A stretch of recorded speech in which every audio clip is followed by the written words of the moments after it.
Bismillahirrahmanirrahim. Assalamualaikum warahmatullahi wabarakatuh. Selamat pagi para pendengar dan sahabat komunikasi rasa.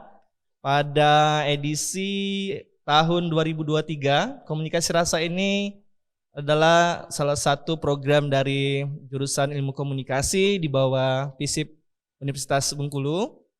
Jadi apa yang menjadi trending, yang menjadi viral, dan yang menjadi sesuatu yang menarik di tengah masyarakat akan dikupas secara mendalam dengan ahlinya.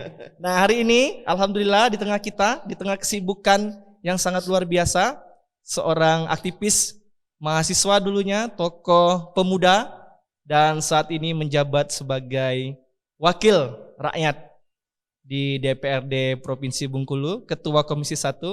Selamat pagi Kanda saya, Kanda Dempo. Selamat pagi Pak dosen muda. Ya, ini saya ini sebenarnya bernostalgia, kembali dengan sahabat, mentor, kemudian kakak saya. Ini adalah seorang aktivis dulunya di mahasiswa di angkatan 2005, 2006, 2007 tuh akan sangat populer dengan seorang Dempo Esler. Ya, beliau ini adalah alumni dari administrasi negara, sekarang berubah menjadi administrasi publik, kemudian S2-nya juga di administrasi publik ya di Universitas Bengkulu. Cinta sekali dengan Unip, luar biasa ya. Sayang S3-nya belum buka. Kalau ada S3 mungkin nanti di Unip ada S3 AP ya gitu ya, doktoral untuk AP mungkin ambil S3 juga. Nah, inilah sangat luar biasa sekali para pendengar dan sahabat komunikasi rasa. Kak Dempo, komunikasi rasa ini pada edisi ini apa nih rasanya maksudnya? Nah, ini juga harus kita sampaikan bahwa komunikasi rasa ini artinya komunikasi yang mengolah rasa gitu ya. Jadi yang dekat dengan empati, simpati, kemudian menjiwai gitu ya. Jadi komunikasi rasa ini sebuah platform podcast yang dibuat oleh yang difasilitasi oleh jurusan S1 Ilmu Komunikasi, kemudian mengangkat tema-tema yang kemudian viral, kemudian bagus untuk dikritisi, didalami, berhubungan dengan yang sangat tren di tengah masyarakat kita, terutama di Bengkulu.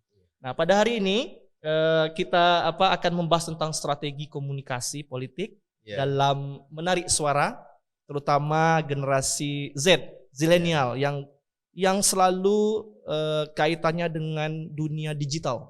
Ya, digital atau ya kalau saat ini kita sebut dengan I-generation, jadi internet generation.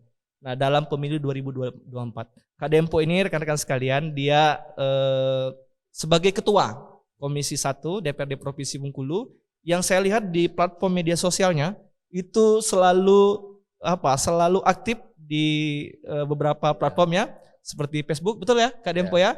Kemudian di Instagram gitu ya. Wah, itu luar biasa sekali. Memuat pesan-pesan politik, kemudian media yang disampaikan juga berhubungan dengan generasi milenial dan zilenial. Nah, Kak Dempo, sebelum nanti Kak Dempo membacakan atau memperkenalkan diri, membacakan CV-nya sendiri gitu ya. Ya, karena tak kenal maka tak sayang Kak Dempo ya. Jadi nanti Kak Dempo silakan menjelaskan perjalanan sampai di saat ini, dari dulunya menjadi tokoh mahasiswa yang memperjuangkan segala bentuk apa yang diinginkan masyarakat, kemudian saat ini menjadi wakil ya, kemudian nanti 2024 insyaallah ya kita doakan semoga nanti duduk kembali ya kan, karena masyarakat Bengkulu ini terutama untuk pemudanya butuh tokoh yang milenial untuk menyambung lidah rakyat di terutama di DPRD Provinsi Bengkulu gitu ya. Nah, kita sampaikan sedikit pembuka Kak Dempo ya. Jadi generasi milenial ini dan zilenial ini adalah dua generasi yang dilahirkan setelah generasi X. Artinya generasi yang betul-betul sangat peka, sangat paham tentang dunia digital. Ya, jadi luar biasa sekali kaitannya dengan dunia digital. Ya, orang yang kalau diumurkan itu sekitar umur ya seperti kita ini 8 tahun sampai 23 tahun, kemudian 24 tahun sampai 40 tahun. Z juga ya? Kita ini jangan, kita bukan Z, kita M ya, milenial. Kalau kita Z berarti umur kita masih 23 tahun ya Dempo. Jadi sangat sangat mudah sekali. Tapi umur boleh tua, tapi Iya. semangat tetap muda, ya kan? Jadi itu. Jadi generasi yang kaitannya dengan internet sekali. Iya. Jadi platform yang digunakan tuh semua tuh macam-macam digital. Saya tanya di mahasiswa itu, mahasiswa punya berapa platform? Ada yang sampai 7 Waduh, platform di dunia digital. platform ya. Ya 7 platform. Facebook ada Pak. Kemudian Instagram pasti ada. Karena berdasarkan Hotsuite penelitian 2022 yang terbaru itu, media sosial atau platform digital yang paling banyak digunakan selain YouTube adalah Instagram dan WhatsApp. Saya tanya berikutnya, WhatsApp pasti ada Pak, karena kan kita mau berkomunikasi lewat WhatsApp. Kemudian Pinterest masih main? Masih. Kemudian masih main. Line ada Pak. Line untuk apa? Saya tanya. Line itu untuk baca berita. Bagus. Kemudian ditanya lagi, YouTube pasti ada Pak. Ada YouTube. Kemudian berikutnya ditanya lagi, gunakan platform apa lagi selain, ada yang Kakao, ada yang TikTok pasti. Ya kan? TikTok itu pasti karena anak muda sekali, apalagi anak SMA gitu ya, pemilih pemula tuh kan pasti pakai itu kan Dempo. Kemudian saya tanya lagi berikutnya, teman-teman di media sosial itu cari apa? Pertama informasi katanya. Kedua referensi. Nah artinya mereka itu setiap harinya ya 7 menit cuman bisa lepas daripada handphone. 7 menit kan Dempo. Lepas ya. Lepas dari ini. Kita kan kadang-kadang hanya menghidupkan handphone saja misalnya. Oh itu sudah dihitung 7 menit. Jadi kita tuh hanya bisa lepas dengan handphone itu 7 menit. Bayangkan, berarti hampir di 24 jam kita itu tidak akan lepas dari namanya handphone. Tidur pun melek handphone. Ya, tidur pun mungkin yang dicari pertama ketika bangun adalah handphone. Jadi internet itu sudah masuk ke Indonesia ini berdasarkan data Hotsuite dan Nielsen itu sudah di angka 80% orang Indonesia dari total 277 juta jiwa itu sudah terkena dengan internet. Dan aktif di media sosial itu hampir di angka 60%. Di Bengkulu, BPS mengeluarkan data bahwa generasi zilenial kita itu ada di angka 29%. Kemudian generasi Y, milenial itu ada di angka 30%. Artinya 60% orang Bengkulu ini itu adalah generasi yang cakap digital. Ini. Jadi strategi komunikasinya mungkin bisa diarahkan ke sana nanti, Kanda. Jadi kalau kita berbicara tentang strategi, artinya nanti kita akan berbicara tentang metode, cara yang sifatnya terukur dan terencana gitu ya. Saya ini nggak mau ngajari bebek berenang, ini bahaya ini, karena ini orangnya sendiri sudah hadir di sini ya gitu ya. Kemudian kalau kita berbicara tentang komunikasi politik, artinya nanti kita akan berbicara tentang aktornya siapa, organisasi politiknya apa, kemudian pesannya apa, kemudian media yang digunakan apa, kemudian audiensnya kemana, apakah emak-emak gitu ya. Kadang pun mungkin audiennya juga emak-emak ya saya lihat ya. Selain pemuda tur politik ke mana-mana di Bengkulu, saya lihat juga segmentasinya juga emak-emak saya lihat ya. Muda. Gitu ya. Kemudian nanti dampak dan impactnya seperti apa? Itu akan kita ini. Nah, sebelum ke sana Kanda, jadi saya ingin mengetahui sejauh mana partisipasi. Karena ini sudah dari tahun 2019 gitu ya. Jadi sudah tahu sejauh mana partisipasi kaum zilenial dan milenial ini terhadap demokrasi kita di Bengkulu ini. Itu yang pertama. Kemudian setelah itu bagaimana potensinya untuk ya kemudian menarik suara di tahun 2024. Kan pasti sudah tahu nih. Karena kan sudah tahu. Karena sudah di dalamnya ya, sudah paham petanya gitu ya. Kemudian potensinya nanti kemana akan kita bawa gitu ya. Nah, silakan Kanda, saya kasih waktu yang sangat luas sekali gitu ya. Untuk memperkenalkan diri dulu. Ya, CV dibacakan dulu gitu ya. Perjalanan karirnya dari dulu mahasiswa, kemudian jadi tokoh pemuda di KNPI. Saya ingat betul pernah jadi KNPI, ketua KNPI. Kemudian aktif di HFI gitu ya. Kemudian di partai politik sampai memutuskan diri untuk bergabung di partai politik. Saya lihat wah ini Kanda saya kok sudah ini masuk ke politik praktis, artinya memang pilihan dia waktu itu. Silakan Kanda. Ya, pertama terima kasih, saya bersyukur bisa kembali ke kampus hari ini. Ini kampus fisik yang kita cintai kan. Saya dulu AN, ini Dinda depan untuk komunikasi. Jadi pas kan ada yang politik ada yang komunikasinya kan. Ya. kayaknya soal kenalan nanti deh ya. Itu nggak terlalu penting ya Oke, sebenarnya. oke. Nggak terlalu penting. Karena publik tidak penting siapa nama orang itu. Betul. Yang publik butuhkan tuh sih apa yang akan dia pikirkan, apa dia lakukan.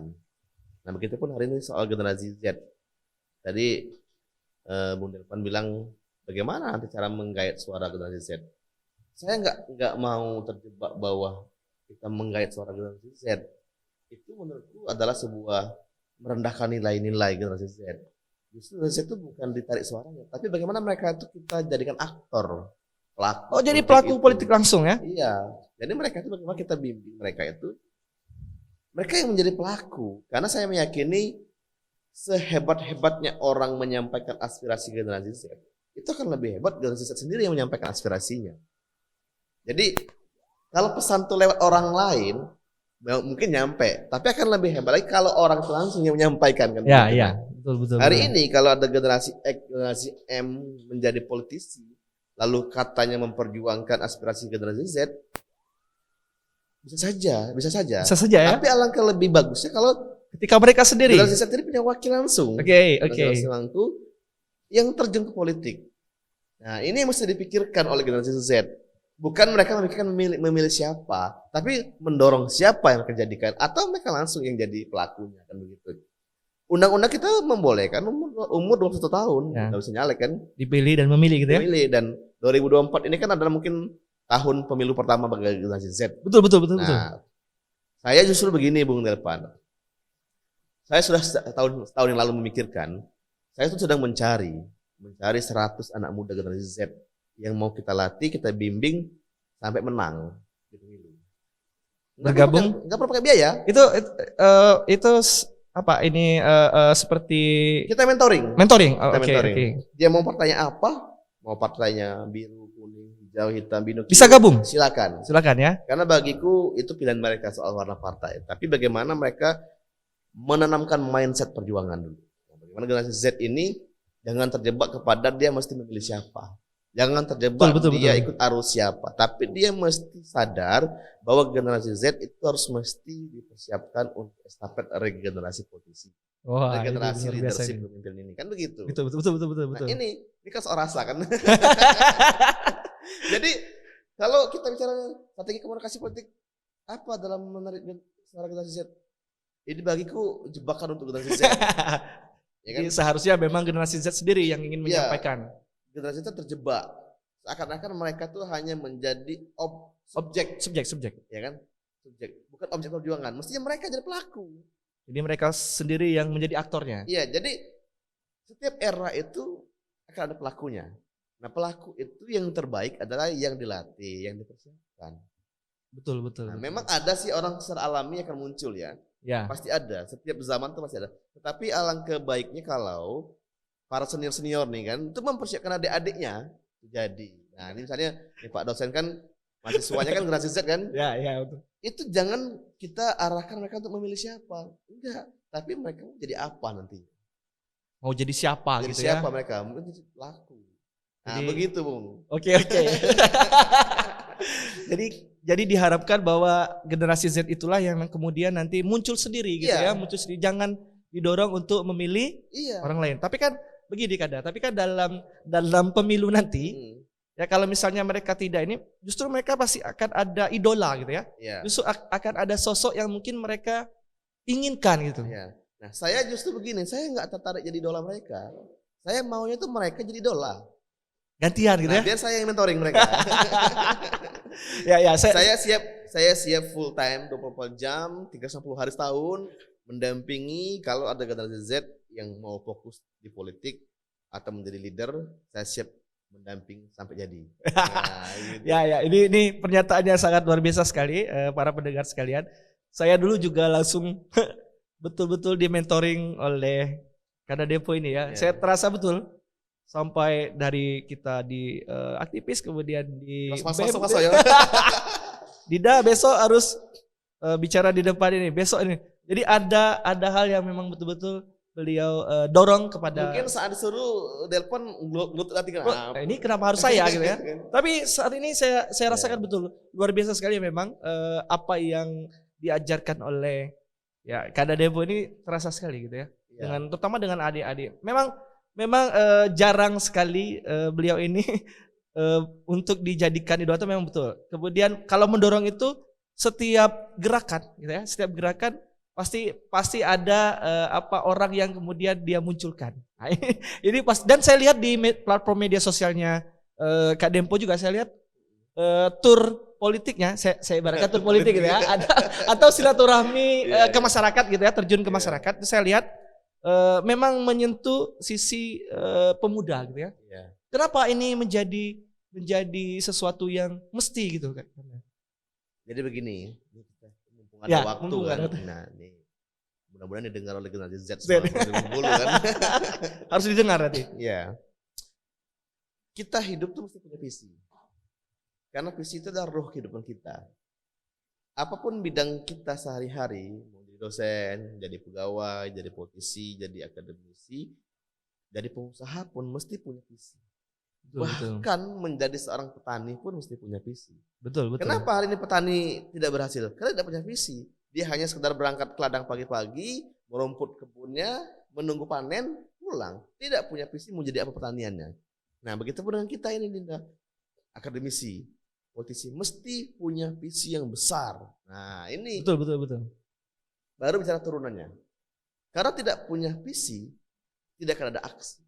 Ketika tidak ada aksi, tidak akan ada reaksi. Betul. Ketika tidak ada reaksi, tidak ada hasil. Tidak ada kegiatan, tidak ada aktivitas. Maka saya perlu sampaikan ke publik. Saya tadi kan flashback dulu kuliah. Ini belum dapat tahu bagaimana kita ngekos kan. Mungkin makan ya sehari untuk sekali gitu ya. Kadang-kadang 2 hari sekali gitu kan. Tapi dulu kita dapat beasiswa aktivis. Iya. Ya, alhamdulillah kita hanya bisa menyelamatkan puluhan teman-teman yang nggak bisa bayar UKT kan. Dulu belum UKT, SPP ya. Masih SPP. Nah, saya perlu kasih tahu nih ke adik-adik mahasiswa yang hari ini. Tapi ini bukan provokasi, bukan ya. Betul. Selama saya kuliah S1 di UNIF tidak ada namanya naik SPP. Saya bikin kontrak dengan rektor. Kalau naik SPP kita demo bersama. Sekarang masih ada nggak yang demo ya? ini juga harus dipertanyakan dengan idealisme mahasiswa ya. Ini harus di demo juga kampus ini. Jangan. Karena gini kan sistemnya UKT. Jadi berdasarkan bulut ya. Jadi Jadi memang sudah muncul sendiri. Kalau kita dulu kan sama, angkatan kita mungkin 500-an gitu ya. Mungkin Kak Dempo 200-an gitu ya. Ada yang bahkan 98.000 kan SPP ketika itu 75.000 gitu ya. Sekarang juta-jutaan ya. Juta-jutaan. Nah, ini jadi itu kan ya, memang perbedaan kita dengan zaman kita dengan zaman dahulu itu memang tantangannya berbeda dan kondisinya jelas berbeda. Namun saya pikir masalah atau intinya itu tetap sama. Bagaimana mahasiswa itu bisa generasi zilenial atau milenial kita anggap mahasiswa gitu ya. Ya yang saat ini misalnya melihat ketidakwajaran dalam tanda kutip gitu ya. Yang tidak wajar, yang tidak semestinya terjadi gitu ya. Nah, harus disuarakan gitu. Nah ini kan kadang-kadang mahasiswa ini generasi zilenial ini bingung juga cara untuk menyalurkan itu seperti apa. Karena mungkin dia basicnya mungkin ada yang hanya ke kampus kemudian pulang kembali gitu ya. Mungkin ada ya mahasiswa yang demonya lewat IG gitu ya. Tapi pertanyaannya rektor lihat IG enggak gitu? Nah gitu. Itu singa media tetapi bukan singa lapangan gitu ya. Kalau di media tuh beringas sekali. Pertanyaan tapi kan ketika misalnya ada seorang mahasiswa protes di IG-nya soal UKT, soal kampus. Pertanyaanku, rektor lihat IG enggak ya? Nah itu pertanyaan juga tuh. Dia punya platform medsos enggak ya? Nah ini kan jadi seperti itu. Jadi memang gerakan-gerakan terutama pemuda, apalagi generasi zilenial ini dalam aktivitas politik itu sangat penting. Karena tanpa pemuda gitu ya, kan tahu sendiri gitu ya, tidak akan terjadi revolusi, reformasi dan segala macam tidak akan terjadi. Artinya memang pemuda ini atau generasi zilenial ini yang saat ini sudah kita anggap bersentuhan langsung dengan media, itu harusnya menyuarakan itu menjadi. Saya mau bahas tadi yang disampaikan oleh Bung Delpan tadi soal komunikasi tadi. Komunikasi ada brand dan lain-lain. Saya dulu ingat gini, Bung Delpan waktu kuliah. Dulu ada nama dosen senior namanya Pak Lamir ya. Sudah pensiun, alhamdulillah sudah pensiun. Ya. Mentor kita juga. Jadi dia pernah cerita ke anak mahasiswa komunikasi, itu ada tingkat kita. Dia bilang begini, lihat itu metode brandingnya Bang Dempo. Dia ganti nama jadi Exler agar gampang dikenal. Padahal S itu nama asli saya gitu kan. Sampai suatu hari ada masuk komunikasi di bawah kita datang, bang mau nanya bang, gimana kok abang terpikir kasih nama Exler gitu kan. Ini kata Pak Lampir, ini metode abang biar membranding terkenal di kampus. Kaget kan.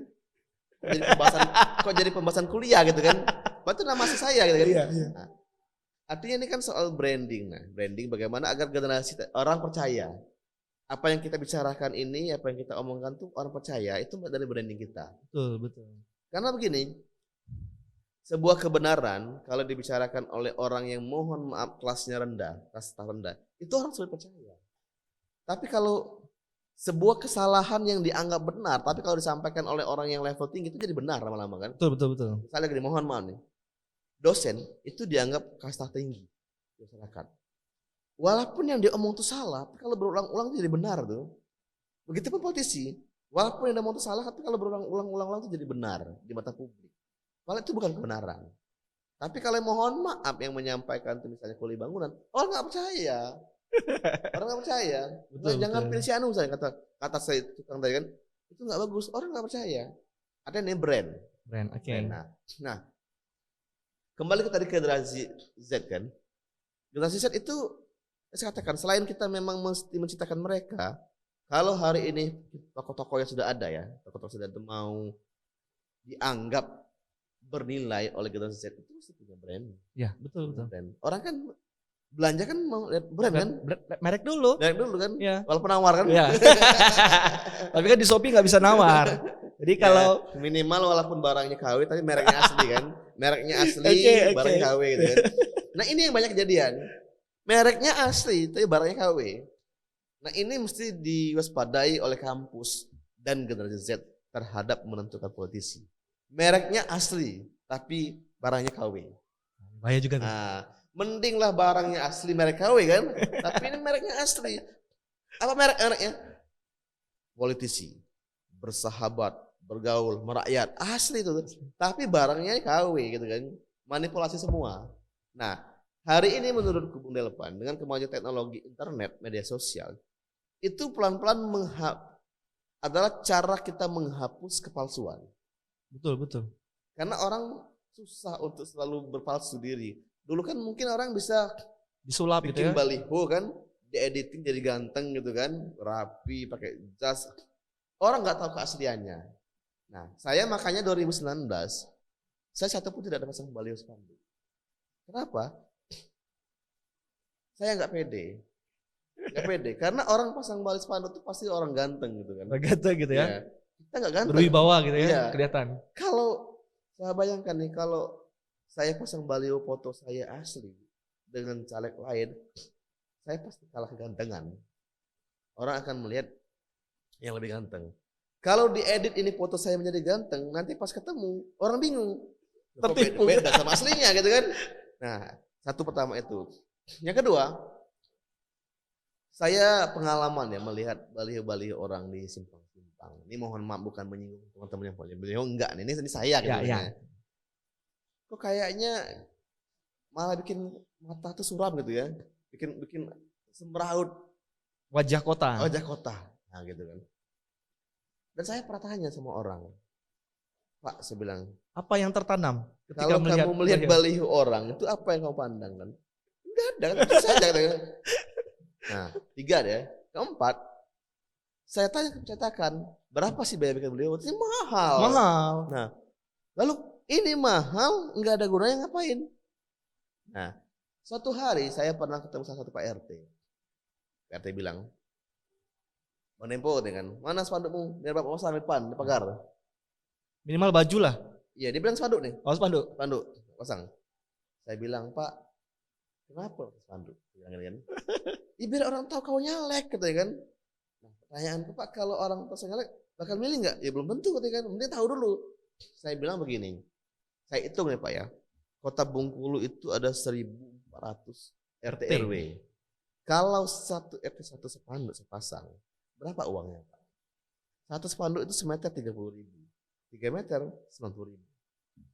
Kali 1.400, hampir 150 juta uang bikin spanduknya doang. Spanduk saja. Belum pakunya, belum talinya, belum rokok orang masangnya. Ya betul. Nah, saya bilang Pak, kalau saya punya uang ini Pak ya, 100.000 pilihannya. Saya kasih Bapak untuk beli beras, atau saya kasih Bapak bikin sepatu saya, pilih mana Pak? Beras dong katanya kan. Nah yang kedua saya bilang kan, saya punya uang ini 100.000, saya minta Bapak pasangkan sepatu saya di depan, atau saya kasih ini untuk bantu Bapak bayar SPP sekolah anak. Ya sekolah dong. Makanya saya bilang ini mana yang bermanfaat.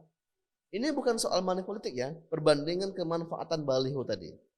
Nah, cuman persoalannya Pak, saya nggak punya uangnya, saya bilang kan. Tetap juga kepada kos politiknya kan ya. Mungkin ya. Kalau saya ini hari itu punya uang bikin spanduk juga gitu kan. Tapi kalau saya nggak punya uang, saya akhirnya sadar diri bahwa spanduk nggak penting. Oke, kalau marketing itu tidak maksudnya tidak begitu signifikan dengan ketika Anda menang. Jadi apa? Ya kemudian nah, ini yang perlu kita diskusikan. Ini ya. Ini kita bukan malah bukan malah teman-teman semua silakan. Ya. Ini kan saya kadang betul. Tapi maksud saya ini berdasarkan pengalaman dan yang dilakukan oleh Kanda Dempo gitu ya. Berarti dengan membuat spanduk marketing politik lewat media seperti itu manfaatnya tidak terlalu signifikan terhadap keberhasilan ketika 2019 gitu ya. Nah, pertanyaannya kalau kemarin untuk memperkenalkan Kak Dempo ini pakai apa gitu ya. Nah, ini juga menjadi pertanyaan kita. Ya, kalau berdasarkan media sosial saya sudah lihat gitu ya. Kemudian yang paling signifikan gitu ya terhadap brand. Kemudian keputusan orang untuk memilih. Kan kalau berbicara merek itu kan kita mau saya mau ini. Enggak mau kalau apalagi ibu-ibu ya. Ibu-ibu itu kalau sudah dia Dempo pokoknya sampai mati mungkin pasti akan milih sampai Kak Dempo. cucunya. Kamu harus milih ini. Pokoknya kalau enggak nanti kamu keluar dari rumah sampai segitunya. Nah, jadi kita pengen tahu itu pengalaman dari tahun 2019. Jadi strategi ini lahir dari kesadaran ketiadaan. Oh gitu ya. Karena ketiadaan finansial kita kan. Kos politik waktu itu ya. Kos politik. Mungkin ya. Kalau saya hari ini, saya dulu sama seperti orang lain lahir dari anak orang kaya, mungkin udah pasang spanduk baliho juga gitu kan. Karena saya tidak punya uang untuk pasang spanduk baliho, saya akhirnya berkreativitas kan. Bagaimana bahwa spanduk ini memang tidak ada manfaatnya. Nah gitu. Jadi memang Tuhan itu maha baik model ban. Ketiadaan itu menjadikan kita cerdas. Berpikir ketika kita dalam under pressure gitu ya, otak kita tuh cepat berpikir gitu. Saya flashback tadi dikatakan oleh Bung Nilpan sejarah kita kampus ya. Saya dulu sama-sama kita aktif di HMI kan, hampir demo tiap hari ya. Sampai saya punya kosan tuh disebut gang demo gitu kan. Karena tiada minggu tanpa demo. Sampai kita dikejar ke Pagar Jati gitu ya. Gitu kan. Nah, bahkan rumah orang tua saya pun pernah dikepung preman gitu kan. Untuk stop demo.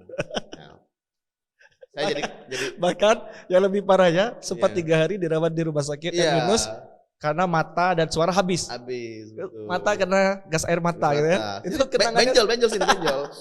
Sampai tangan saya juga menyelamatkan karena itu pengalamannya sangat luar biasa. Nah, jadi kita jadi presma kan, presma itu kan dan mahasiswa kampus. Keren lah ya. Oh, sangat keren ketika itu. Dan perjuangannya berdarah-darah gitu. Saya waktu itu berpikir begini, kita ini kan Fisipol, Fakultas Ilmu Sosial Politik, yang belajar tentang strategi politik, belajar strategi gerakan. Opini publik. Tidak ada anak Fisip jadi ketua BEM? Saya tuh greget aja. Saya sampai bilang gini, saya nggak betul tuh. Dekan Pak Panji ya. Pak Panji. Pak Panji kan dekan, saya bilang, Bapak setuju nggak ada anak Fisipol jadi ketua BEM? Saya bilang. Setuju, dia bilang kan. Lah kok nggak pernah ada, saya bilang kan. Kan gitu kan. Kok masa ketua BEM itu anak pertanian, anak ekonomi, nggak nyambung. Anak FKIP gitu, anak FKIP. Memang harus anak Fisipol, saya bilang kan. Karena kita kan belajar komunikasi publik, belajar strategi, belajar kebijakan dan lain-lain. Ya saya bangun kesadaran ya, bahwa mesti Fisipol tampil gitu kan. Nah, alhamdulillah kompak gitu ya. Kompak lah ya. Dan menang. Nah, kita menjadi Presma Unim. Dan dengan semua dinamika terus berjuang. Nah, sampai saya selesai di BEM, saya aktif di HMI kan, terus saya menyelesaikan studi S1 saya berkumpul dengan teman-teman waktu itu Budelpan, dengan teman-teman seangkatan saya kan di kosan. Saya tanya dengan teman-teman. Saya tahu orang-orangnya itu. Iya. Saya tanya. Saya minta pendapat, saya bilang, saya ini mesti kemana lagi? Mesti kemana lagi meneruskan arah perjuangan ini gimana? 3 teman-teman dulu ini arahkan. 1, mendirikan LSM NGO. NGO ya. 2, gabung ke media jadi wartawan. 3, politisi. Nah, pertama NGO. NGO sudah banyak. Kalau kita mau bikin baru lagi itu ya lama mubazir lah. Mubazir lah. Kenapa nggak kita konekkan teman-teman yang sudah ada. Nah, kata-kata manfaat kan mesti diganti, dikonekkan. Oke. Ini kita mesti belajar ya. Belajar namanya disiplin kata. Disiplin kata. Manfaatkan nanti dengan dikonekkan. Nanti terkoneksi dengan jaringan yang dulu sudah kita bangun. Karena kata-kata sering jadi frame. Kata-kata tuh sering menjadi frame. Dan hati-hati keseleo nanti. Bahaya. Iya. Sudah ada. Konekkan. Kita konekkan. Sudah banyak. Yang kedua, menjadi wartawan. Hampir semua wartawan kan memang teman-teman kita anak bisipol. Anak bisipol rata-rata. Aku lagi, jadi teman-teman bilang, udah kamu masuk politik. Saya bilang, saya ke partai mana? Betul. Jadi waktu itu teman-teman kasih list kan partai. 1, 2, 3 gitu. Golkar, PAN, PKS gitu ya. Ada semua. Nah, kemana kita nih? Dulu, misalnya di Demokrat ada senior kita kan, Anas kan. Tadi belum kenal mau partai mana belum tahu lah ya. Udahlah, tapi udah ada listnya, udah ada kan. Ini teman-teman sepakat saya ke politik gitu kan. Ngalir waktu terus jalan, tiba-tiba akhirnya kami simpulkan 3 pilihan partai. 1, 2, 3. Nah, kata teman-teman, kau boleh gabung partai asal 3 ini. Nah, gitu kan. Jangan yang lain. Apa pertimbangannya? Pertimbangannya soal ideologi, soal begini kan. Oke. Ada antara 3 partai itu. Teman-teman kalau kau pilih antara 3 partai ini, akhirnya saya memilih. Nah, memilih itu sebenarnya bukan juga nggak juga sengaja, dia bukan memilih nyari, saya datang daftar enggak. Ya tiba-tiba mungkin Tuhan memberikan jalan karena tadi ada kita sudah membahas ya, akhirnya Tuhan mendengar kan, digiring. Saya akhirnya tiba-tiba saja berkomunikasi dengan salah satu senior kita di HMI yang juga alumni UNIP kan, waktu itu kan dia anggota DPR, bisa wali kota Bengkulu. Saya diminta diundang diskusi di kantor partai beliau di depan, bicara soal peran pemuda di politik. Maka hari ini lagi ini gabung aja ke PAN ini ya. Akhirnya saya balik ke kosan dan sama teman-teman ada tawarannya gini. Teman-teman bilang pikir dulu. Oke, ada beberapa saat akhirnya kami terima gitu. Nah, sampai hari ini saya di PAN.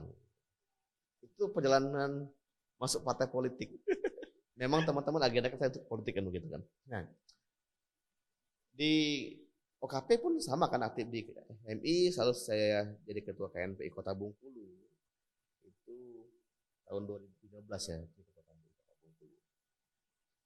Nah, kembali tadi ke soal generasi Z. Memang saya fokusnya memang hari ini bagaimana menggugah, bukan mengajak, menggugah rasa. Target saya nih Bung Delvan, tahun ini saya mesti berjumpa dan menggugah 100.000 anak muda di Bengkulu gitu ya. Di Bengkulu luar biasa. 100.000 anak muda Bengkulu, generasi Z maupun M, ini nanti mesti menjadi gerakan inspirasi ke seluruh tanah air Indonesia. Nah kembali ke visi kan, saya bilang orang tidak mungkin bisa mencapai sebuah hasil maksimal tanpa sebuah visi. Saya baca buku-buku orang-orang hebat. Karena kan mau ketemu nggak mungkin lagi udah meninggal semua orangnya kan. Tinggal tulisannya aja. Misalnya mau ketemu Mahatma Gandhi kan nggak mungkin lagi udah meninggal orangnya kan. Mau ketemu Bung Karno udah tinggal kuburannya kan. Ada buku satu lagi yang sering Kak Dempo jadikan literatur. Saya ingat betul. Sun Tzu ya. Seni berperang. Nah itu harus wajib itu. Politisi harus wajib buku itu ya. Betul. Saya punya 36 edisi. Tetap menaklukkan. Iya. Bahkan teman-teman gitu. Kalau mau cek ke kampus teman-teman mahasiswa sekarang, itu skripsi saya tentang strategi. Skripsi saya S1 itu dulu pertama judulnya nih, perbandingan teori perang kuno Tiongkok dengan politik modern. Bukunya Sun Tzu. Ketika pembahasan proses penelitian, mohon maaf nih, dosennya bingung bahas, akhirnya diganti diperkecil menjadi strategi kemenangan pilkada langsung. Nah, konteks modern kan. Strategi, jadi emang saya udah banyak strategi. Saya ingat betul ketika saya mau sidang ujian skripsi, saya bawa 2 kardus buku tentang strategi. Meyakinkan dosen bahwa saya ini cerdas gitu kan. Padahal juga belum tentu dibaca juga kan. Saya bawa 2 kardus buku tentang strategi perang. Sun Tzu, kemudian Genghis Khan, Napoleon Bonaparte, Hitler. Nah, ini kan itulah kita kan, Hitler, Napoleon Bonaparte itu kan menguasai sepertiga dunia. Berarti kan hebat strateginya. Genghis Khan pun sama. Kan? Nah, gitu. Jadi kita itu belajar, ini saya sama Dinda. Ini perlu sampaikan juga teman-teman mahasiswa dan dosen. Nabi Muhammad mengatakan bahwa kita itu kalau mau jadi hebat, belajarlah kepada ahlinya. Betul. Apa sebut dengan ahli? Ahli itu adalah orang yang mengetahui, orang yang mengerjakan dan berhasil. Contoh, kita mau belajar nyetir mobil. Belajarlah ke orang yang sudah nyetir mobil. Betul. Jangan belajar ke orang yang naik mobil belum pernah. Nah, sama nih. Betul. Mau jadi politisi, belajarlah kepada politisi yang sudah menang, jangan yang kalah. Betul. Nah, gitu. Betul. Mau jadi dosen hebat, belajarlah kepada senior-senior kita dosen yang hebat, yang berhasil. Jangan pada yang gagal. Itulah sebut dengan ahlinya. Nah, kalau dalam dunia kita pendidikan yang saya pahami yang disebut dengan ahli atau expert itu ya, itu minimal sudah 10.000 jam tayang, jam terbang. Jadi mau dikatakan Bung Delpon itu dosen hebat kalau sudah mengajar minimal 10.000 jam ngajar. Kan begitu, makanya nanti dihitung. Di kampus yang berbeda misalnya gitu. Berbeda. Maka dihitung nanti. Udah belum? Nah, kan begitu. Maka saya hari ini teman-teman kan menganggap nih, saya yang jam terbangnya paling politisi tinggi. Bengkulu turun yang kemana-mana, paling sering turun ke masyarakat, dekat dengan adik-adik mahasiswa, dengan ZZ. Saya belum. Masih kurang ya? Masih kurang. Karena kayaknya belum sampai 10.000 jam tayang gitu kan. Harus dikejar. Karena YouTube-nya baru 2.000. Belum 10.000. Fanspage saya baru 5.600. 5.600 ya. IG 7.046. YouTube 1.930. Belum 10.000. Itu belum hebat. Jadi gini kan, kalau bicara tadi branding ya, bagaimana Kanda mulai mensosialisasikan gerakan pemuda gitu ya. Jadi memang titik beratnya di pemuda gitu ya. Ya. Kemudian disusul dengan segmentasi emak-emak gitu ya. Nanti kan saya kenapa pemuda gitu kan? Saya akan jelaskan nanti. Oke. Jadi kembali ke visi tadi. Saya sudah keliling ke kampus-kampus ya, saya nanya. Teman-teman mahasiswa. Ini kampus di Bengkulu atau di luar juga nih? Luar juga ada. Oke. Nanya ke teman-teman mahasiswa, bahkan ke dosennya nih. Saya bilang begini, kita nih mau bahas Indonesia ke depan kan? Ya betul. Teman-teman mahasiswa. Sesuai dengan tagline 2030, generasi emas gitu ya. Teman-teman mahasiswa, teman-teman dosen, tahu nggak apa visi Indonesia Merdeka? Visi Indonesia Merdeka itu apa? Hampir 90% nggak tahu. Kan bahaya nih menurut. Bagaimana mau mengisi kemerdekaan, menata republik ini? Isinya nggak tahu. Nah, kalau mahasiswa kita hari ini, pelajar kita memang nggak tahu apa visi Indonesia Merdeka.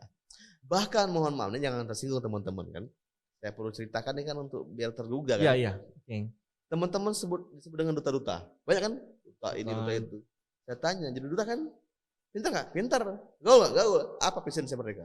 Nggak tahu. Katanya itu di mana? Ya banget lah. Ini bahaya.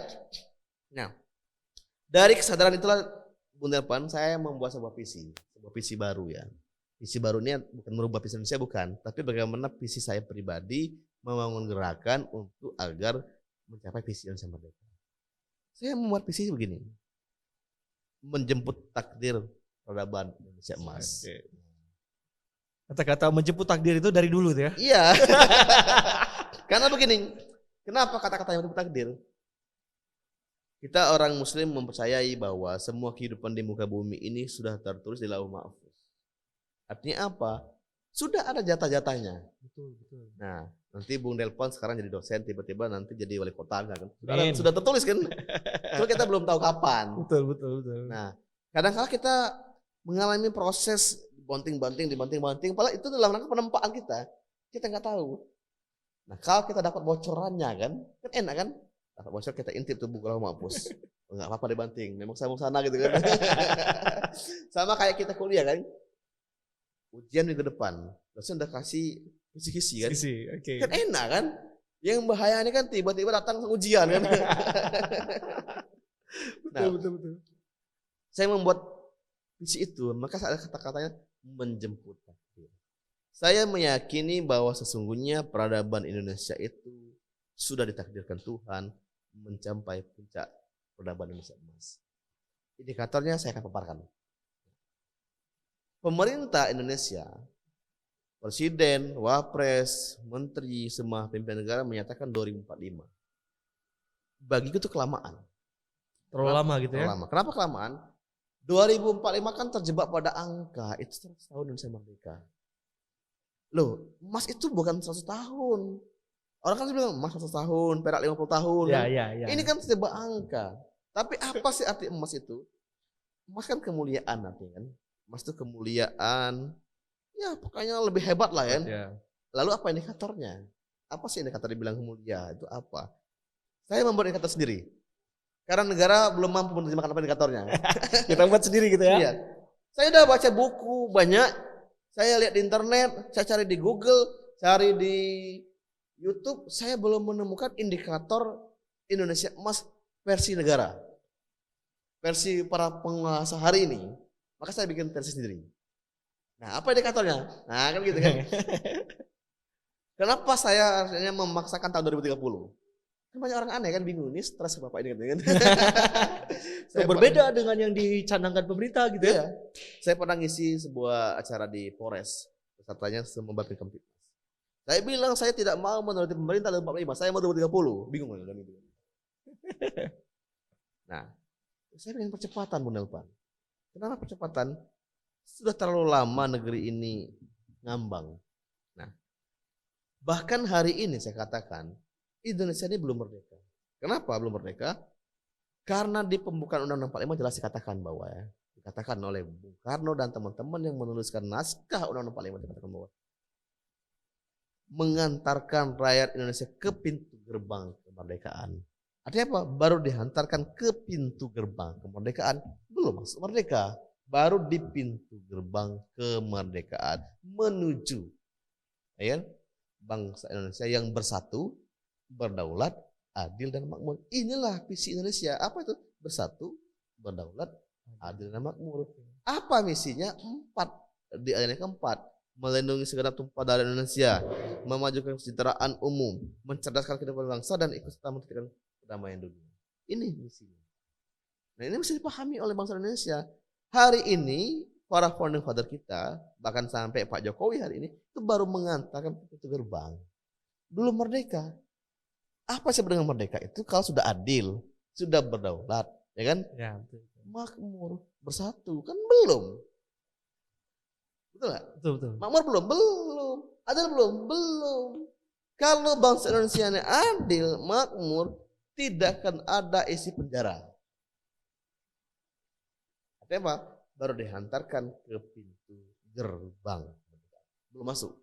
Nah, kita nih mau membawa dari pintu masuk dalam. Wah, ini sangat menarik deh. Nah, gitu. Dengan apa? Dengan telaah kata-kata gitu ya. Iya. Di pembukaan undang-undang nih. Makanya kita mesti jeli ya menjadi pemimpin. Jangan kita hanya euforia saja. Nah, ini penting. Makanya ini saya perlu gugah ke kita semua. Nanti kita perlu diskusi itu ya. Ya panjang kan.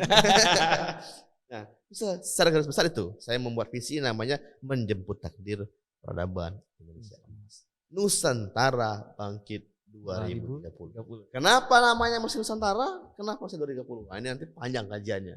Saya siap bedah itu. Bahkan saya siap dihadapkan dengan para profesor. ini juga dia salah satu brand juga ini Kada. Jadi ini saya buat Dinda. Menjemput takdir peradaban Indonesia emas. Nusantara bangkit 2030. Startnya dari Provinsi Bengkulu. Wah, untuk Nusantara gitu ya, untuk Indonesia luar biasa. Matahari itu akan terbit dari Bengkulu menuju Nusantara.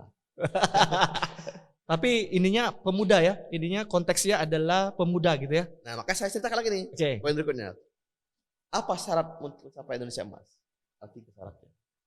3 syarat yang mesti dipenuhi kita untuk mencapai itu. Apa itu? Ini di bingkai disebut dengan generasi unggul. Oke. Orang kan saya ngomong itu generasi unggul, generasi unggul. Apa sih generasi unggul tuh? Ya kan? Generasi unggul ini apa sih? Betul. Kalau makanan tuh misalnya menu ini apa komponennya apa? Misalnya di hidangan kue. Enak ini.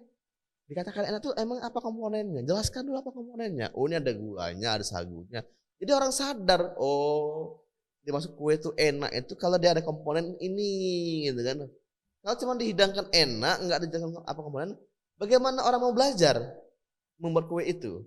Akhirnya apa? Orang cuma diajarkan memakan kuenya, tidak membuat kuenya. Nah, kita ini bagaimana menyiapkan anak mudanya, bukan menikmati anak mudanya. Oke. Poinnya itu ya. Contoh hari ini, generasi Z itu tadi dikatakan hampir tiap detik pegang handphone, ya kan? Pegang handphone. Tapi ketika kita tanya apa visualisasi nggak tahu. Bahkan sangat gampang di searching, kan? Nggak kepikir. Artinya apa? Critical thinkingnya nggak jalan. Why? Kenapa critical thinking nggak jalan? Mestinya kan generasi Z itu lebih canggih, lebih teliti, lebih cepat dapat informasi dibandingkan generasi boomers. Betul. Tapi nggak dapat. Tapi kok nggak ketemu gitu ya? Ketemu. Saya bahkan malah begini bertanya. Teman-teman sekalian, saya bilangkan, coba saya tanya apa isi berita hangat pagi hari ini? Nggak tahu mereka. Tidak ada yang membuka berita berarti. Nggak tahu mereka tuh. Saya bilang loh, begini. Nah, itu ya. Kemudian gini, apa tadi syarat generasi unggul? Kita sebagai senior, sebagai akademisi, sebagai orang yang punya kepedulian terhadap masa depan bangsa ini mesti menjelaskan komponen menu tadi. Jangan cuma menghidangkan. Kan begitu. Sama kayak gini saya, dosen bilang, kamu tuh IPK harus tinggi IPK, nanti biar gampang kerja. Tapi bagaimana cara mencapai IPK tinggi? Apa caranya? Kan begitu kan, jelaskan. Bagaimana menjadi orang hebat? Nah, ini mesti jelaskan caranya, dibimbing. Bukan cuma diomongkan kan gitu kan. Nah, 3 komponen syarat menjadi generasi unggul. Apa itu? Pertama adalah komponen kolbu. Nah, ini hatinya dulu ya. Hati atau otaknya dulu nih? Hati.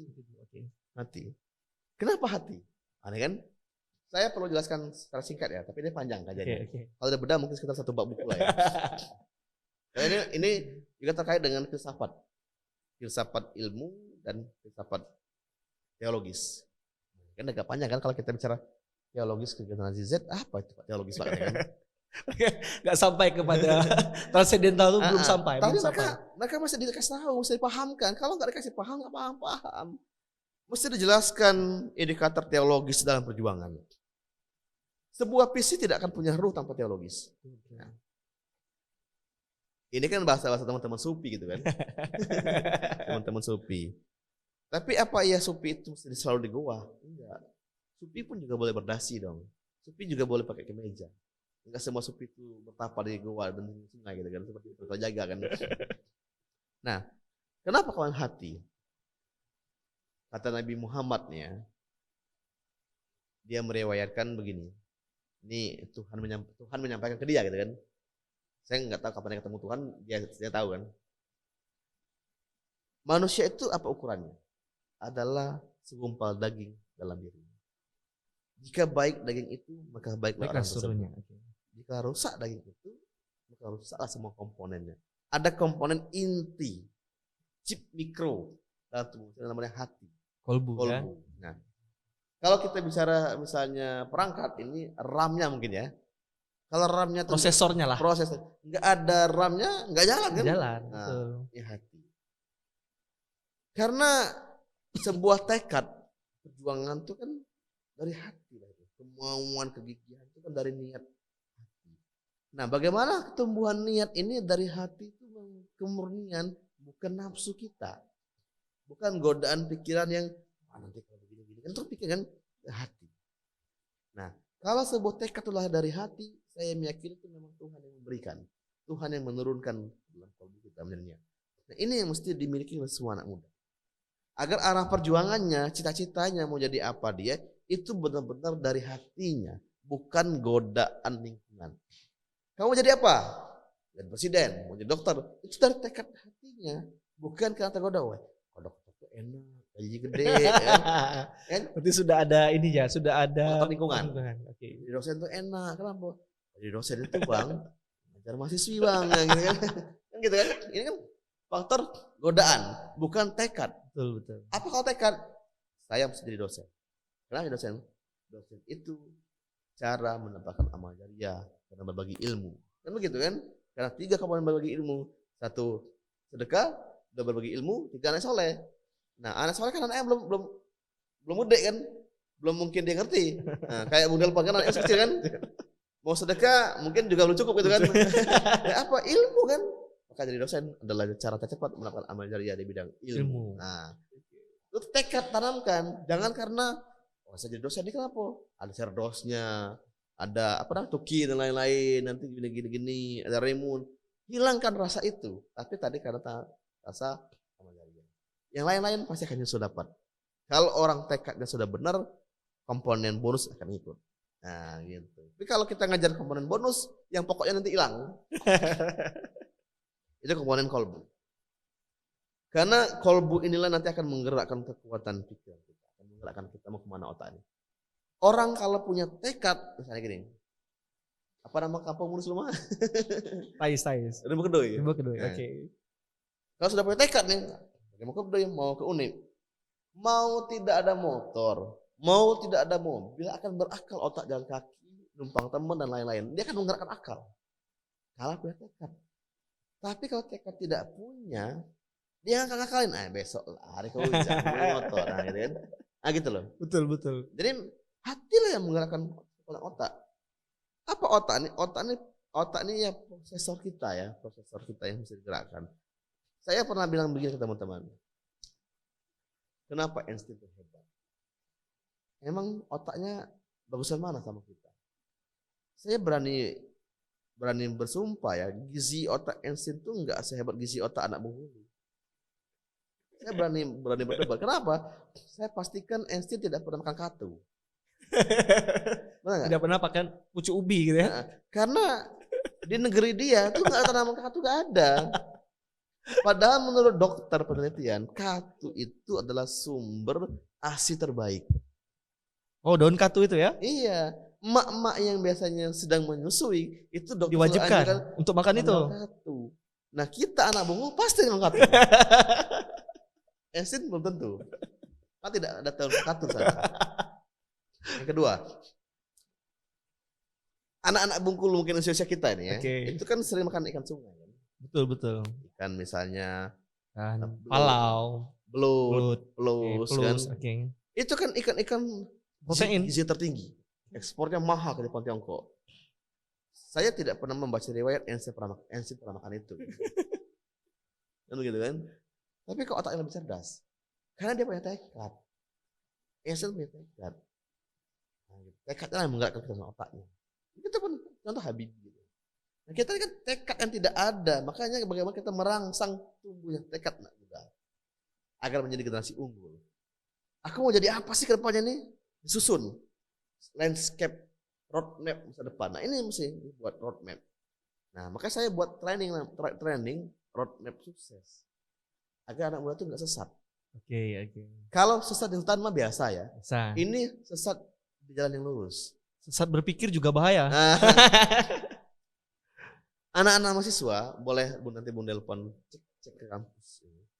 Anak-anak semester 2, semester 3 sering mengatakan, waduh, aku salah jurusan.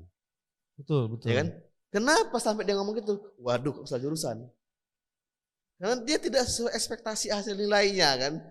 Dia berharap komunikasi itu happy, pakai jaket begini, dapat dosen killer. Enggak, sehingga jatuhlah nilainya, dia bilang salah jurusan. Bahkan kalau saya pernah tanya ke perbandingan 100, itu 100 banding 1.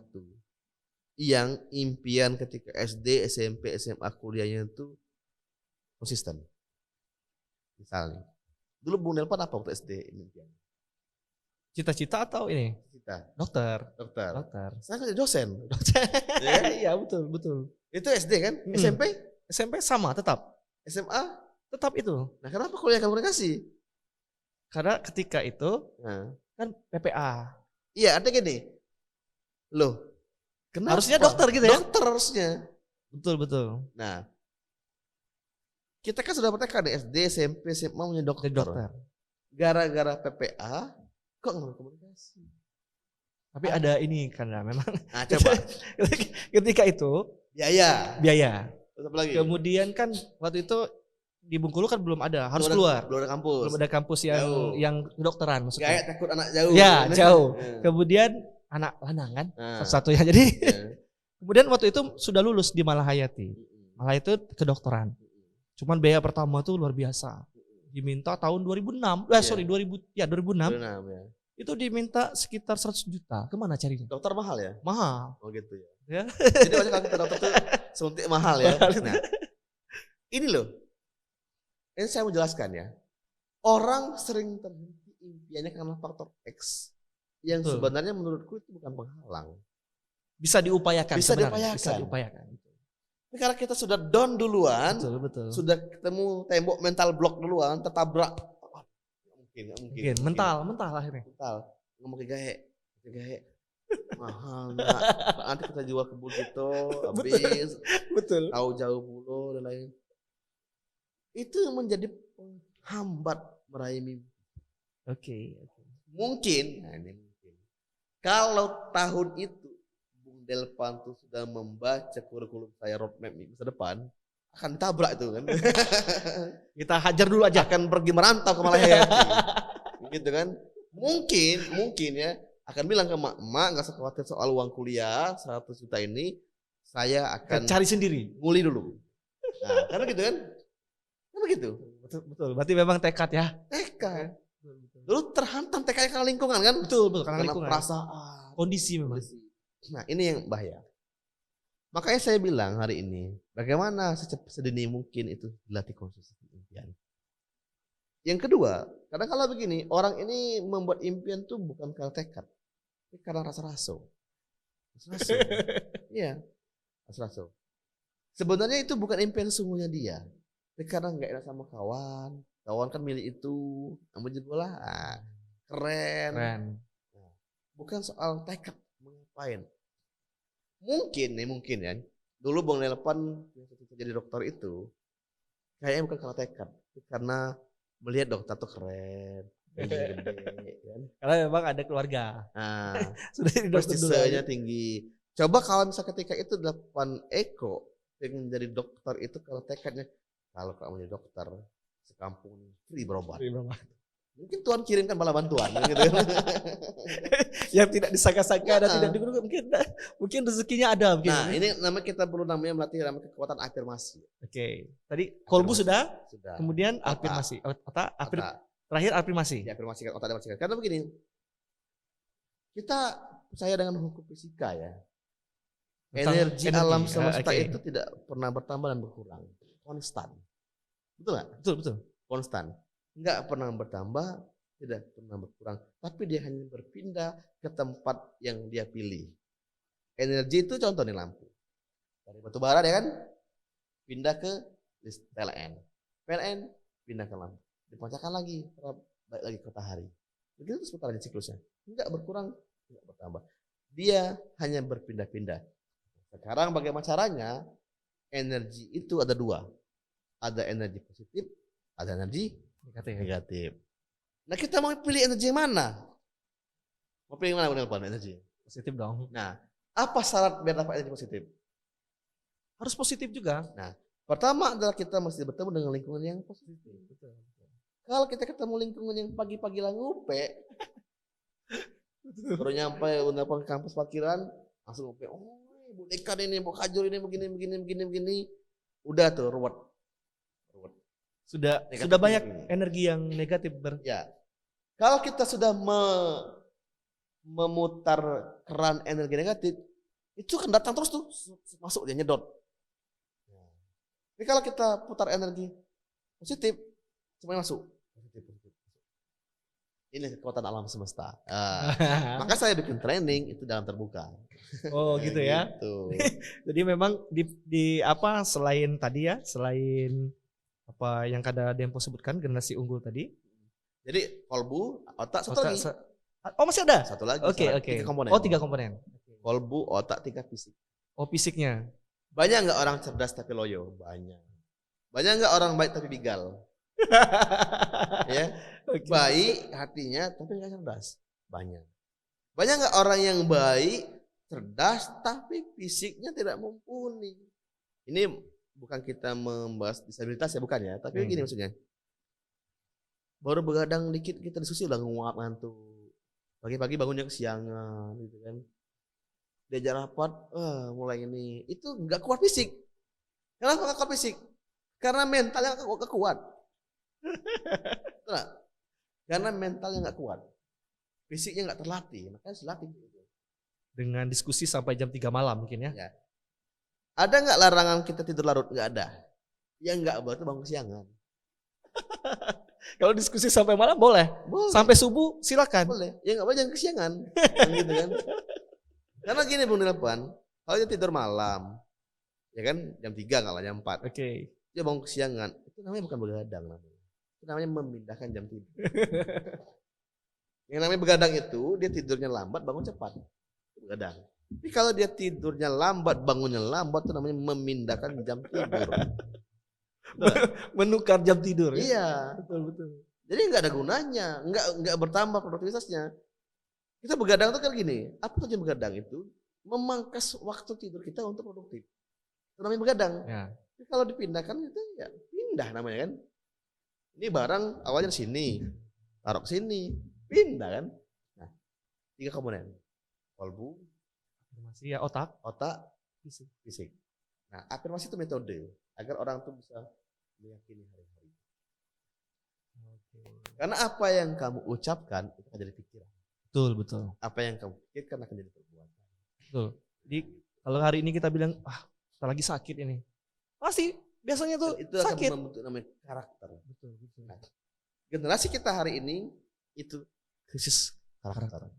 Maka saya bikin pas pendidikan namanya pendidikan karakter dasar. Jadi memang sudah banyak gerakan yang Iya. intinya untuk menggerakkan pemudanya, generasi milenial dan zilenial ini ya. Luar biasa sekali ini. Nanti soal 2030 kenapa kita bedah lain waktu ya? Karena ini butuh bab panjang.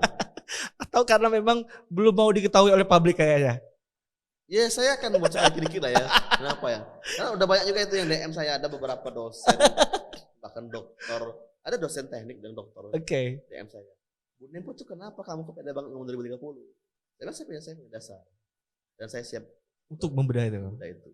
Saya nggak mau debat berdua, saya mau terbuka depan publik saya bilang. Supaya orang tahu juga. Kalau saya berdua saya habis waktu saya bilang kan. Oke, ini ada lagi nih, sedikit lagi. Jadi kan kalau berhubungan dengan konstituen, ya berhubungan dengan audien lah, ya. Kan ada orang yang kemudian memutuskan untuk memilih itu kalau saya saya simpulkan. Pertama dia memilih seseorang itu, taruhlah kita misalnya boleh minum ya? Boleh. Jadi kita memilih misalnya memutuskan untuk memilih sesuatu itu berarti memang ada yang sudah kita ketahui duluan. Nah, kalau dalam politik ada beberapa tipe pemilih yang kemudian saya simpulkan. Pertama dia memilih dengan rational choice. Kemudian dia dengan transaksional. Transaksional ini dalam tanda kutip bukan melulu dengan money politik. Transaksional itu komunikasi yang dibangun yang sifatnya adalah dua orang ini saling memutuskan. Saya memberi Anda apa Anda memberi saya apa gitu. Jadi ada take and give. Maka kemudian ujung-ujungnya itu kan ke money politik. Tapi kan tidak melulu itu. Apa yang kita tawarkan kemudian orang dapatkan itu transaksional artinya. Gitu ya. Memang transaksional ini dalam kerangka ekonomi. Nah, menurut Kanda Dempo gitu ya. Ketika sudah memimpin, sudah menjadi wakil rakyat dari 2019 sampai 2023, artinya sudah 4 tahun. Kira-kira ini generasi milenial dan zilenial ini, generasi Z ini, itu nanti akan bermuara kemana? Ke transaksional kah? Atau ke rasional kah? Karena gini, kita di Bengkulu ini terutama kalau tidak ada, maaf ya, kalau tidak ada bonusnya atau bahasa kalau tidak ada ince-nya, itu gak akan memilih kita. Iya, iya, iya. Itu sudah terkontaminasi, pendidikan politik yang seperti itu kan sudah dibangun. Bukan dari dia, dari orang tuanya, dari lingkungan. Karena tidak ada tekad kalau kata Kak Dembo tadi. Ini yang bahaya nih. Jadi pendidikan politik yang sudah dibangun, yang bagus-bagus gitu ya, kemudian terkontaminasi dengan tadi transaksional yang sifatnya praktis. Iya. Ini bahaya menurut saya. Nah, kira-kira kemana arah yang masih pemilih pemula? Kan Zetizen ini pemilih pemula nih, 23 tahun. Baru pertama kali milih. Baru pertama kali milih. Apalagi tahun 2024 ini kan gitu ya. Ini gimana ini menurut Kak Depo ini, dan bagaimana cara untuk menghilangkan itu? Karena kan tugas dari partai politik dan aktor politik adalah pendidikan politik yang bagus. Itu kewajiban Kak Depo itu. Di undang-undang sudah diatur itu ya, undang-undang gitu. Silakan Kak Depo. Cara pertama adalah Bung Delpan mesti menginisiasi kampus untuk membuang buku-buku lama di kampus. Buku-buku komunikasi politik, buku-buku serius di kampus buang semua tuh. Karena nggak lagi relevan. Oke. Saya beberapa minggu yang lalu kan saya lihat tuh di perpustakaannya. Ini saya buka aja ya. Oke. Perpustakaannya Visipol, perpustakaannya Unip. Itu buku-buku lama di kampus ini nggak lagi relevan dengan keadaan sekarang. Mesti diganti semua itu. Buku baru, bila perlu buku kita nulis. Oke. Contoh, buku pertama saya katakan begini, buku strategi politik, ada kan? Ya. Itu nggak lagi relevan. Bukti saya nggak pakai spanduk baliho menang. Padahal di buku itu jelaskan kita pertama calon itu dikenal dulu dengan pasang ini atribut begini. Saya nggak pakai, menang. Pakai apa saya? Nah saya buka ya. Coba. Yang kedua, katakan tadi bahwa secara teorinya orang tuh akan memilih kalau ada apanya. Apanya kan belum tentu semuanya uang ya. Mungkin kemanfaatan kerja satu misalnya, hubungan emosional dua misalnya, kedaerahan tiga, kesukuan empat, agama lima, money politik enam. Nah, bagi saya adalah poin terpentingnya adalah kesadaran. Kenapa mesti memilih si A? Kenapa kita mesti B? Contoh tadi, tekad. Kenapa Bung Delpan mau jadi dosen? Kalau Bung Delpan tidak menjiwai dosen, itu nggak akan semangat. Nggak akan semangat. Lagi kecil, jauh, pulau ini, ya kan? Ya, betul. Birokrasi kampus belit-belit, kan gitu kan? Enggak semangat. Tapi kalau dia punya kesadaran, nah, saya belajar dari Bung Karno. Saya sering berdiskusi dengan Bung Karno lewat buku-bukunya ya. Ini diskusi dengan Bung Karno lewat buku-bukunya. Kok di zaman itu teman-teman Bung Karno tidak ada yang protes, tidak ada yang membantah untuk Bung Karno jadi presiden. Kenapa? Satu. Yang kedua, semua rakyat Indonesia itu setuju Bung Karno presiden. Enggak ada yang protes. Enggak ada yang demo nurunin Soeharno. Bertiga udah ada. Kecuali sudah era 65 ya. Enggak ada. Nah, ada enggak orang yang tidak mendengarkan omongan Bung Karno? Rakyat Indonesia kalau Bung Karno pidato tuh dia berbondong-bondong dengan radio. Kenapa? Satu adalah kesadaran kolektif ideologi perjuangan. Rakyat ketika itu menyadari bahwa apa yang dilakukan oleh Bung Karno adalah yang semestinya memang dilakukan oleh seorang pemimpin untuk kepentingan yang dipimpin. Nah, hari ini kenapa orang mengukur calonnya dengan kepentingan? Karena rakyat sudah terobor dan kecewa dengan orang yang pernah dipilih. Misal, tahun ini milih si A kayak gitu perangainya, tahun depan si B kayak itu perangainya.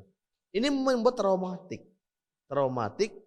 masyarakat. Nah, maka ke depan mesti ada politisi yang rela berkorban untuk siap untuk tidak dipilih, tapi memberikan penyadaran. Maka saya bertekad 2019 kemarin saya bertekad tidak pakai spanduk baliho, tidak pakai spanduk baliho dan tidak pakai uang karena uangnya nggak ada, menang. Nah, 2024 saya punya tekad lagi. Apa tekadnya? Saya ingin membimbing minimal 100 generasi Z politik. Mendorong itu ya? Ya, karena ini cara merubahnya, Dek.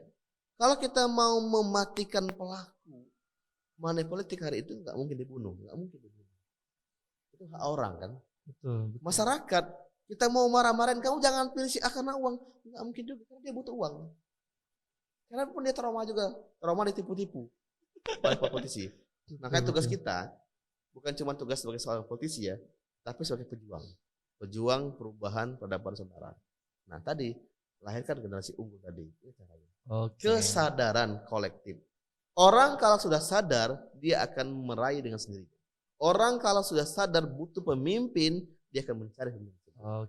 Nah terakhir, kita hari ini kan sering dibilang nih oleh kampus-kampus, kita sedang krisis pemimpinan. Betul nggak? Susah mencari posisi yang bisa dimajukan. Kenapa susah? Karena inilah apanya kampus. Kampus tidak mempersiapkan calon pemimpin, tapi kampus hanya bicara siapa calon pemimpin. Betul. Di Bengkulu misalnya ada 1.400 kades yang mesti dipilih per periodik. Tahun 2024 ada sekitar 3.000-an caleg yang akan masuk ke gelanggang.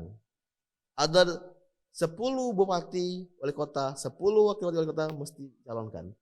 Pernah enggak kita kampus membedah itu? Siapa yang kita pas? Siapa yang kita latih untuk sana? Pernah enggak misalnya nih Visipol misalnya, kumpulin semua alumni Visipol, yuk siapa yang mau dilatih jadi pemimpin? Enggak ada kan? Inilah apanya kita. Misalnya nih contoh, ini juga kritik ya. Oke. Komunikasi politik Visipol Unip. Pernah enggak kita misalnya menjadi relawan mengajarkan para politisi, anggota DPRD Bengkulu ini latih public speakingnya? Enggak ada. Kita cuma ngomong anggota dewannya, ngomongnya belepotan. Tapi kita pernah enggak menawarkan untuk melatih mereka? Ya. Nah ini rekomendasi. Oke. Nanti setelah ini jurusan Visipol, jurusan komunikasi, suratin semua lembaga partai politik, tawarin diajarkan public speaking dan komunikasi massa agar cerdas, agar yang disampaikan ke politik ideologi perjuangan, bukan tawar menawar. Betul. Enggak lagi dia keliling kampanye nawarkan, Bu, Bapak antik ke saya ya, pokoknya adolah kayak kan, kan. Tapi diajarkan bagaimana dia memperjuangkan sebuah itu. Sip. Oke para pendengar dan sahabat komunikasi rasa, karena waktu Kanda, jadi ini kalau kita bahas strategi dan segala macam. Oke, terakhir. Closing statement ya. Oke. Tadi kalau mau bedah soal Nusantara 2030 menjemput takdir tuh saya butuh waktu hari. Oke. Saya bedah mungkin 8-7 bab. Nah, saya sudah berkerangkanya. Nanti akan saya bagikan semua dosen-dosen se-Bengkulu. Kerangka pikiran tentang Nusantara bangkit. Nah, terakhir saya meminta ini kepada kampus-kampus, kepada semua teman-teman di akademika dan semua generasi kita yang hari ini sedang di kampus, generasi Z, kita harus bertekad menata peradaban Indonesia ke depan. Kenapa? Saya meyakini bahwa nanti akan tiba waktunya dunia akan belajar di Indonesia. Apa sebab? Timur Tengah pasti akan kehabisan minyak dan dia butuh energi terbarukan. Dan itu hanya ada di negeri peristiwa Indonesia yang namanya adalah energi nabati. Maka kita masih bersiap-siap menjadi generasi yang mengomando itu. Kedua, Eropa hari ini menganut paham sekularisme, memisahkan agama dengan negara. Orang satu rumah, laki-laki, perempuan, tidak menikah biasa dan lain-lain biasa, homo, lesbi biasa. Nanti mereka akan sampai pada puncak krisis moral dan akan merindukan yang namanya ajaran moral, keluhuran budi pekerti. Itu hanya ada di Nusantara Indonesia. Saya meyakini dunia akan datang ke Indonesia dan ke Bengkulu belajar energi dan pengetahuan. Kita mesti siap. Luar biasa ya. Jadi ini sangat menarik sekali nih. Nanti kalau kita kaji lagi jauh lagi. Oke Kanda, ini terima kasih nih. Terutama untuk pendengar dan sahabat komunikasi rasa. Hari ini kita sudah mendengarkan sebenarnya yang disampaikan oleh Kanda Dempo ini ya berhubungan dengan strategi semua itu. Brand ada, marketingnya ada, ya target audiensnya sudah jelas, aktivitas yang dilakukan sudah. Saya menunggu 100.000 anak muda Bengkulu. Oke. Ini ya. Dan ya kita berharap di gedung parlemen DPRD provinsi itu berharap bahwa akan ada banyak orang seperti Kanda Dempo ini yang mengerti tentang bagaimana posisi sebenarnya Ya. menjadi wakil rakyat gitu ya. Pertama dikit Bung Elvan, saya selalu mengatakan ke orang, jangan pernah kita berpikir orang itu milih kita. Betul. Tapi bagaimana orang memilih apa yang kita gagas. Oke. Nah, begitu. Oke, Kanda terima kasih Siap. banyak ya atas nama jurusan Ilmu Komunikasi PSIP Universitas Bengkulu Ya. sudah menyempatkan hadir gitu ya. Siap. Diskusi, membagi pengalaman, ilmu ya. Kemudian tadi gagasan, yang paling penting itu nilai yang mahal itu gagasan itu. Ya. Ya. Jangan pilih demponya, tapi pilih gagasannya. Gagasan. Oke. Terima kasih untuk hari ini Kanda karena Ya. waktu yang memisahkan kita. Ya. Mungkin di lain kesempatan akan kita sambung kembali, Oke. ya dalam bahasan mungkin yang lebih lebih santai bedah ya. Kita bedah nanti yang disampaikan oleh Kanda. Terima kasih untuk para pendengar dan sahabat komunikasi rasa. Nanti pada sesi berikutnya akan ada lagi bahasan gitu ya. Ya. Dengan tema dan pakar yang berbeda. Terima kasih untuk hari ini. Saya akhiri. Assalamualaikum warahmatullahi wabarakatuh. Terima kasih Kak Dempo atas waktunya. Terima kasih. Oke. Wah, ini salaman dulu. Oke, siap. Oke.